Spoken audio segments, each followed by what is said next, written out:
எல்லாருக்கும் வணக்கம். நான் தனா சமையலேருந்து தனா பேசுகிறேன். இப்போ கருவாட்டு குழம்பு வைக்க போகிறேங்க. வாங்க எப்படி செய்யுதுன்னு பார்க்கலாம். ரொம்ப ஈஸியாக தாங்க சொல்லி தரப்போகிறேன். நான் ஒரு கடாய் வச்சுருக்கேங்க. அதில் ஒரு 4 டேபிள் ஸ்பூன் அளவுக்கு கடலை நான் ஊற்றிருக்கேன். 1 டேபிள் ஸ்பூன் அளவுக்கு சோம்பு, 1/2 டேபிள் ஸ்பூன் அளவுக்கு வெந்தயம், ஒரு 1/4 டேபிள் ஸ்பூன் அளவுக்கு கடுகு, ஒரு 1/2 டேபிள் ஸ்பூன் அளவுக்கு சீரகம்.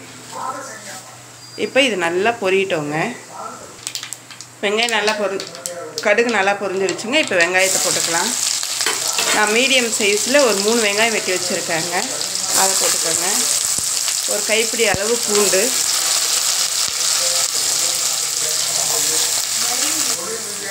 வெங்காயம் நல்லா வதங்கட்டுங்க. அப்போ தான் கருவாட்டு குழம்பு நல்லாயிருக்கும்.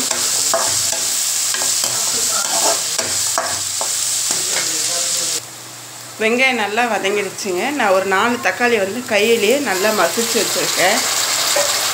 இப்போ அந்த தக்காளியை போட்டுக்கோங்க. போட்டு நல்லா வதக்குங்க. தக்காளியோட பச்சை வாசனை போகிற அளவுக்கு நல்லா வதங்கட்டும்.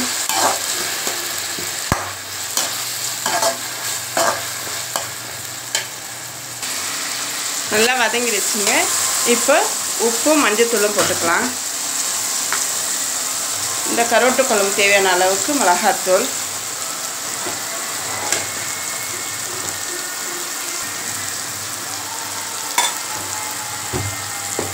போட்டு அதையும் நல்லா மிக்ஸ் பண்ணிக்கோங்க.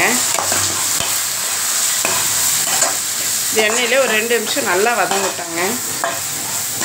ஏன்னா நம்ம காய் எதுவும் போட்டு வைக்கல, வெறும் கருவாடு மட்டும்தான் போட போகிறோம்.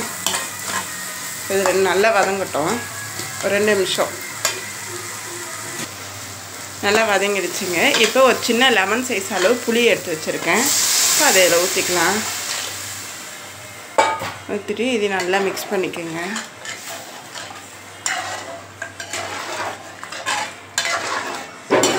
இப்போ இது நல்லா கொதிக்கிட்டோங்க. அதுக்கப்புறம் பார்க்கலாம். குழம்பு நல்லா கொதிச்சிடுச்சுங்க. இப்போ நம்ம கருவாடை போட்டுக்கலாம்.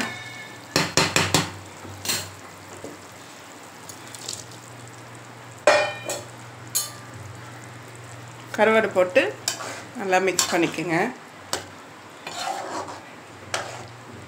இன்னொரு 5 நிமிஷம் நல்லா கொதிக்கிட்டோங்க. அதுக்கப்புறம் பார்க்கலாம். 5 நிமிஷம் ஆயிடுச்சுங்க. இப்போ வெங்காயத்தாள் போட்டுக்கலாம். வெங்காயத்தாள் போட்டு நல்லா மிக்ஸ் பண்ணிக்கோங்க.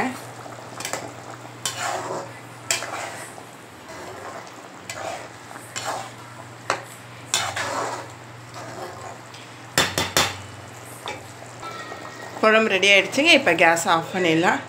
அவ்வளோதாங்க, சூப்பரான கருவாட்டு குழம்பு ரெடி ஆகிடுச்சு. இந்த வீடியோ பிடிச்சிருந்தா ஷேர் பண்ணுங்கள், லைக் பண்ணுங்கள், கமெண்ட் பண்ணுங்கள். முக்கியமாக சப்ஸ்கிரைப் பண்ண மறந்துடாதீங்க. தேங்க்யூ.